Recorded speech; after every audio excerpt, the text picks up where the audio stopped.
দেবো, ঠিক আছে? 6 10 টা 69 কে 3 দ্বারা ভাগ করব, ঠিক আছে? প্রথমে এই সংখ্যাটা লিখব, তারপরে মাঝে একটা টান দিব, তারপরে 9 লিখব। কত আছে? 6। এখানে কত সংখ্যা দিয়ে ভাগ করব? 3 দিয়ে। এবারে 3 এখানে 3 এইভাবে 3টা আমরা দাগ দিয়ে দেব। 3 এখানে কতবার 3 দেখা যায় দেখো, 1 2 3 4 5 6। এ কতবার আছে? 1 2, তাহলে কত পেলাম? 2। এবারে আমরা 3 3 করে দাগ দিয়েছি, তাহলে এখানে লিখব 2।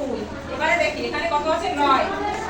1 2 3 4 5 6 7 8 9। দেখি কতবার আছে? 3 1 2 3। কতবার 3 পেয়েছি? 3বার।